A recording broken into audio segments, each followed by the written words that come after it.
দর্শক কালের কণ্ঠে স্বাগত জানাচ্ছি। আমি খান মনিরুজ্জামান। আমি বর্তমানে রয়েছি বরিশাল নগরের ২৯ নং ওয়ার্ডের শাহপরান সড়কে। সাগরে সৃষ্ট লঘুচাপটি বর্তমানে নিম্নচাপে রূপ নিয়েছে এবং এই নিম্নচাপের ফলে গতকাল যে বিকেল থেকে এখন অবধি পর্যন্ত বরিশালের যে টানা কিন্তু বৃষ্টি চলছে, গুড়ি গুড়ি বৃষ্টি চলছে।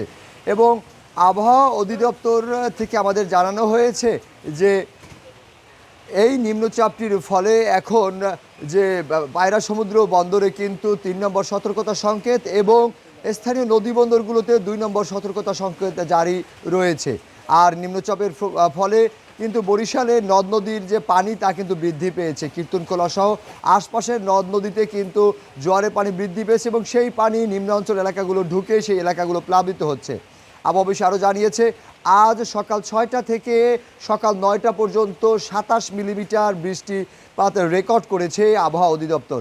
আবহাওয়া অফিসের ভারপ্রাপ্ত কর্মকর্তা বশির আহমেদ জানিয়েছে এরকম আবহাওয়া আজ সারাদিনই থাকতে পারে এবং সাগরের যে মাছ ধরা ট্রলার রয়েছে এবং যে গভীর যে নদীগুলোতে যে মাছ ধরা টানা সপ্তমবারের মতো বেস্ট টিস্যু পেপার ব্র্যান্ড হিসেবে স্বীকৃতি পেয়েছে বসুন্ধরা টিস্যু। ট্রলারগুলো রয়েছে সেগুলো নিরাপদ স্থান থেকে মাছ আহরণ করার কিন্তু নির্দেশনা দেওয়া রয়েছে।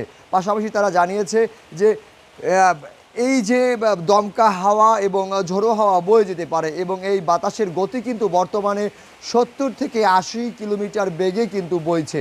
এমন বৈরী আবহাওয়ায় বরিশালের যে জনজীবন অনেকটা বিপর্যস্ত হয়ে পড়েছে, কারণ রাত থেকে সকাল পর্যন্ত কিন্তু টানা পিড়িপিড়ি বৃষ্টি চলছে এবং এই বৃষ্টিতে জনজীবন যে বিশেষ করে শ্রমজীবী মানুষরা রয়েছে তারা কিন্তু বৃষ্টি উপেক্ষা করে তাদের জীবন জীবিকা নির্বাহ করছে।